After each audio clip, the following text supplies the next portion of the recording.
Not quite sure that we are in the Guinness Book of World Records of the most crowded synagogue indeed on the 4th of July. But it really is beautiful to see the full room and really appreciate your understanding as we repair and renovate and rejuvenate our sanctuary. So we get to be in here, which was rejuvenated just a few years ago, so we can enjoy this rejuvenation and imagine what it's going to be when we can get in there before the high holidays. With the focus on July 4th. In early September 1654, a ship sailed into New Amsterdam harbor.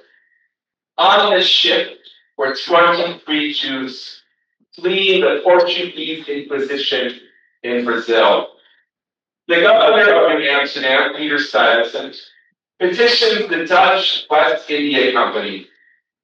He said, "We must expel the Jews who have just arrived.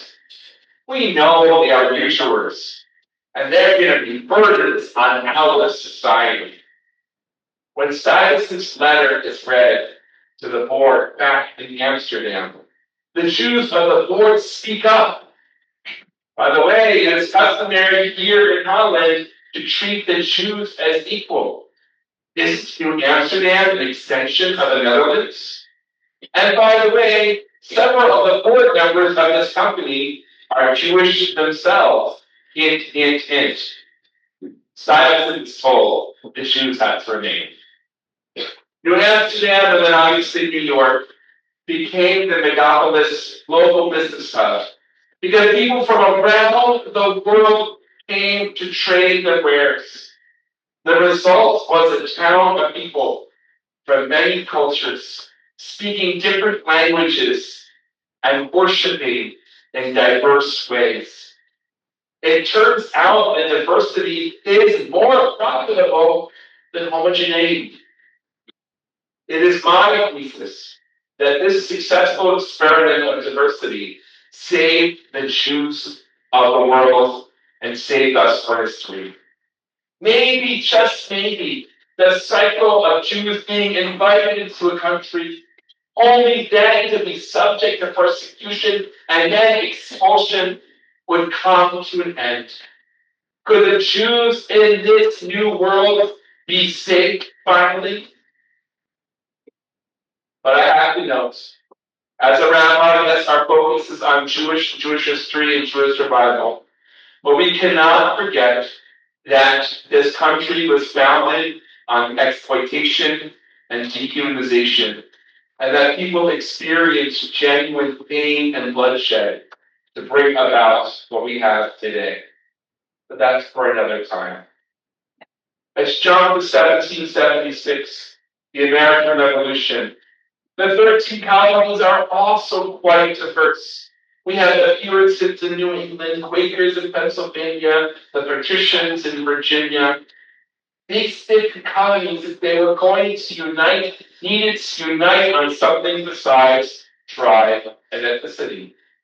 What was that united going to be? It was desire for local rule and a government that actually stays out of much of people's personal lives as possible.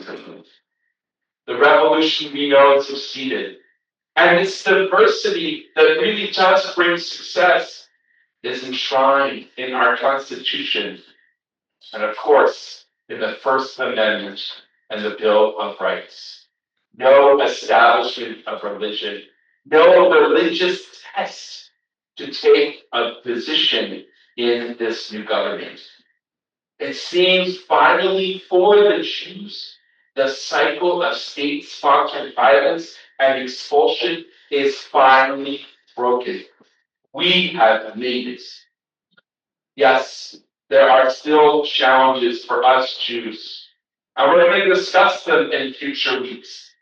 All governments for the people and by the people are by definition imperfect, and we're working to make it a more perfect union. But today is a day of celebration, a day to really recite Shekinah and be grateful for all that the United States has given us, the Jewish people. We can immigrate to the Golden Medina and thrive in safety and celebrate our Judaism openly with the support and the protection of the state. We have the Nassau County Police Department right here saying we have a right to be here worshiping in freedom. And since its inception, Jews could serve in the government in all capacity. In 1845, the first Jewish House of Representatives and the first Jewish senator came to office. In 1993, there were as high as 51 Jews in both houses of Congress, 9.5%. And then in 2000, we made it to the vice presidential tickets with Joseph Lieberman. And really, virtually almost every office in this country, from local mayors up, has been held by a Jew. Today is July 4th, the United States' 250th birthday. So let us celebrate and give thanks. Rituals are very important. Prayers and song and music. And we get to welcome a new cantor today. So really, I think we deserve to say the blessing Shepianu. Thank you, God, for bringing us to this time and allowing us to be alive on this day and to dream of the next 250.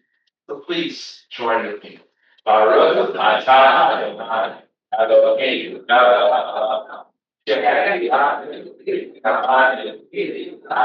that's fine. And of course, that song. And Jews have really been part of the culture of this America. So what better thing to sing a song by Irving Berlin, who immigrated here, who lived the American dream, and has really made it because his song is now part of the canon in some ways. So we can give out the lyrics, and after able, let's rise. I'll just read the preamble, and then we'll just sing the middle part, because it really is a prayer. While the storm clouds gather far across the sea, let us swear allegiance to a land that's free. Let us all be grateful for a land so fair, as we raise our voices in solemn prayer.